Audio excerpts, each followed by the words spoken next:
Hello guys, welcome back, and yes, I'm gonna be doing another video today just like last time. So yeah, anyway, continuing on. Hello guys, welcome back, and today we're gonna be talking about Hero of Remnant. So yeah, let's begin, ladies and gents. So before we actually start, I've been planning to make another like series as well. This is actually sort of an idea that I made up, but currently I don't know which series is gonna take. Specifically, I'm gonna be making a story about Izuku having the powers of a ghoul. More specifically, having all four Kagane types, and probably also getting like a Kakuja, or at least some sort of Kakuja. And currently, right now, I don't know which universe he should basically be brought into. And if you're wondering, wait, what do you mean by that? Well, currently I've been always wanting to do what ifs about Izuku getting powers from another universe, while also being stuck in a new universe, or at least somewhere of that sort. So yeah, currently I'm either gonna be doing you probably know this series, but you probably don't know it because it's super obscure and also pretty much, deleted off face of the earth. And I'm still currently trying to find a way to basically get into that series and trying to find the English dub for it, even though it's completely disappeared. And it's called Seven Mortal Sins, which is not to be confused with Seven Deadly Sins, because yeah. But either way, that series, I always wanted to do a series about that, but currently, yeah, the English dub is completely disappeared. So yeah, the second series that I'm probably going to do is it either going to be Izuku in that universe, aka Seven Mortal Sins, or the world of Panty and Stalking. And you probably know that universe pretty well. Oh god, that is definitely gonna be an interesting one. So yeah, so these are the two universes that you're gonna pick. Either Panty and Stalking, which if you don't know, just search it up. It's absolutely funny because it's like a mix of anime, or because it is an anime, but it also mixes Saturday morning cartoons from back in the day, but with a more, let's just say, adult twist. If you don't know that series, it's pretty obviously by the name, it's definitely gonna sound a bit adultish. And as for Seven Mortal Sins, I'm probably gonna do that if I finally find a version of it so I can watch it, because I prefer to watch English dub. Don't bash me in the comments. I just love the English dub for it, or at least when I first watched it, at least. So yeah, so this is the explanation. So yeah, so let's continue on with this episode, shall we, ladies and gents? So we would currently see our boy Izuku getting ready for a field trip. And let's just say it was not really fun. More specifically, the a few months before this. You see, before this, while he was basically training Jean has been distant, to say the least.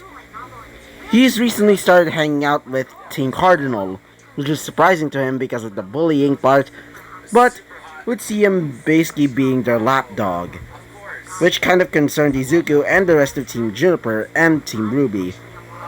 So, because of this, Izuku was a bit suspicious, and let's just say he would find out pretty quickly. Apparently, while they were talking about last time about, Eugene and the whole, him not really being suited for being a huntsman, well, let's just say it was,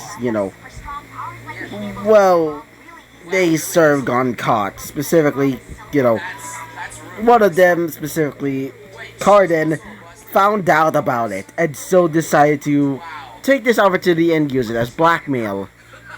So, after this, let's just say that happened.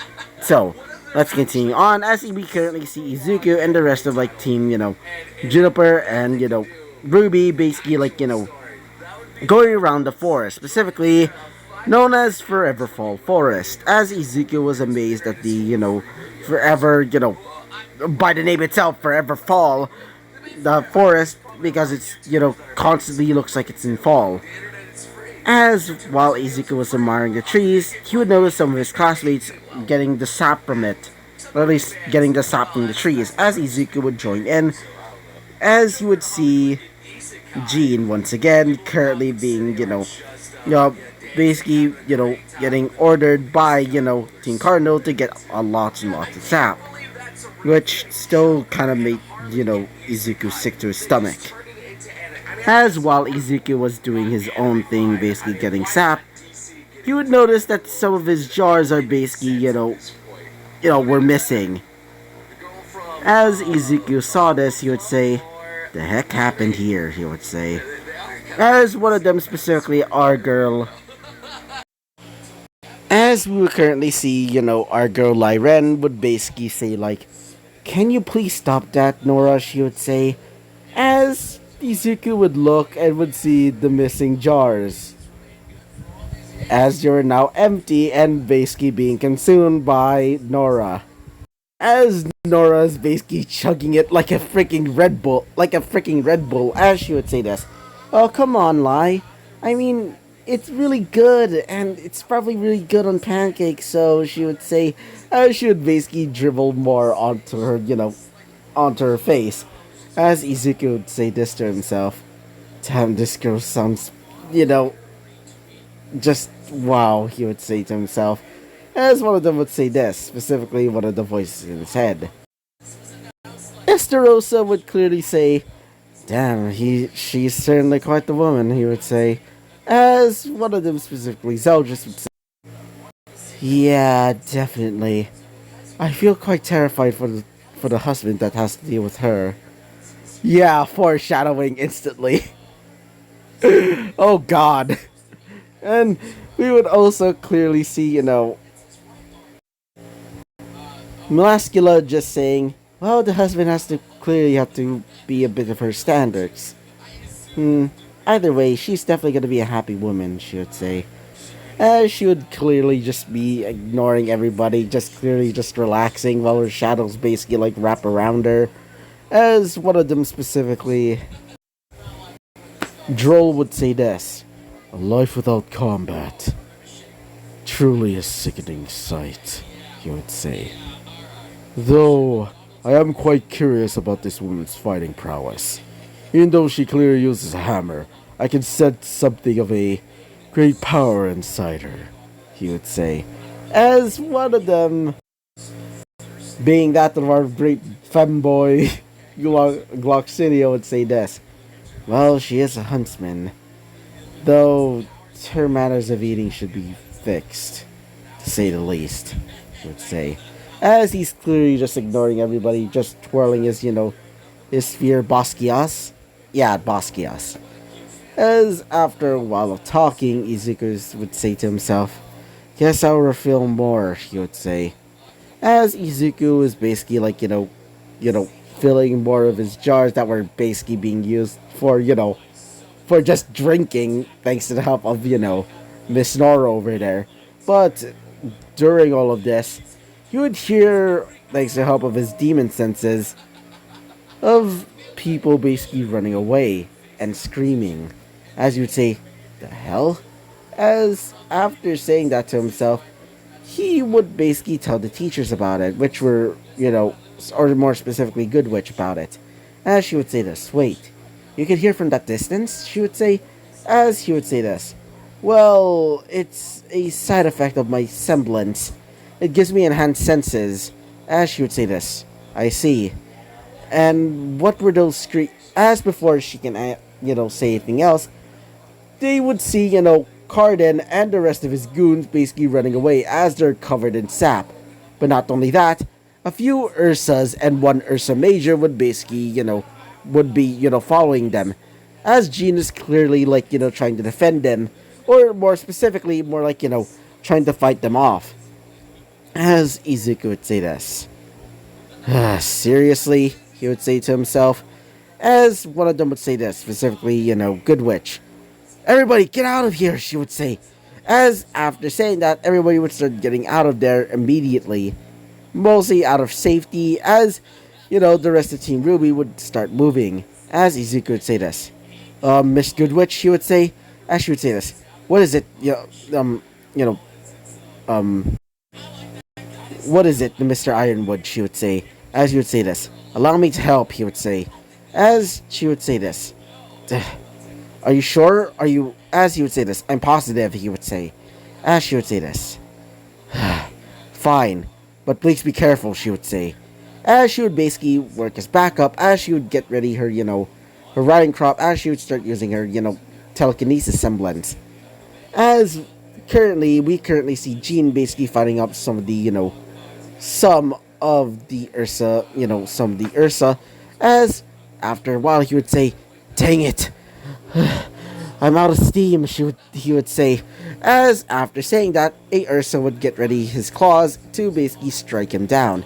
As before the claw would basically strike him, Izuku would jump in as he would get ready his sword, or more specifically, as he would basically grab onto his Kopesh axe as he would start slicing down some of the, Ursas. As after doing so, he would say this, are you okay, Jean? As he would say this, yeah, I'm fine, just a bit hurt. As he would say this, you need to get out of here. I'll handle this by myself, he would say.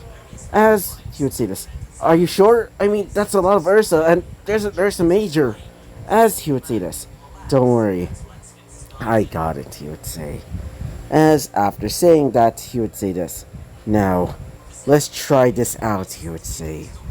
As after saying this, he would basically grab onto this Kopesh axe, or more specifically, the blade part. This part, basically here, basically grabbing it like a handle, as he would basically, use the used to be handle part and would basically use it for the axe head. As after it launches into it, blood would start spilling out of his, hand, even though there was aura basically protecting it. It seems to be negating his aura, but either way, he would let the blood basically spill all over the blade, or at least the handle of the blade, or at least this new handle. As after doing so, something would start to happen. So, after doing so, he would activate his, basically like, trick weapon like form. As the blood would basically solidify, turning into something that resembles that of, flesh, basically. As he would say this. Damn! I never thought I would actually see this type of axe. And damn, it felt painful, but certainly feels powerful, he would say. As one of them would say this, specifically Zeldris. Yes, certainly, Izuku. Well, test it out, he would say. As he would say this. With fucking pleasure, he would say. As he would rush towards the Ursa Major, as he would say, Hellblaze! As he would basically strike towards one of the Ursas, as he would burn, the face off the Ursa, turning it to nothing more than, black particles. As he would jump towards another one, and he would basically start using, the axe part of the used to be Kopesh axe, now called a Crimson Axe, or Crescent Axe, as he would basically slam it towards the, stomach of the Ursa, crushing it in an instant, basically killing it in an instant. You'll basically get it. As after doing so, he would look towards the rest of the Ursas, as he would say this. 2 down. 1 to go, he would say. As he would look towards the last Ursa, the Ursa Major, as the Ursa Major would roar towards him, as he would say this. Oh, Mama Bear seems a bit angry that I killed his children. Let's have a fun time, he would say, as he would rush towards it, as he would say this. Now, give me your power. Command me the patience, he would say. As after saying that, he would get ready his axe, as he would say this. As he would say this. Droll's dance, he would say. As he would start doing a special dance that basically is able to basically give Droll a better connection to the earth. And after doing so, he would say this. catastrophe, he would say. As after saying that, this is where we're gonna be ending off this episode. Sorry, guys.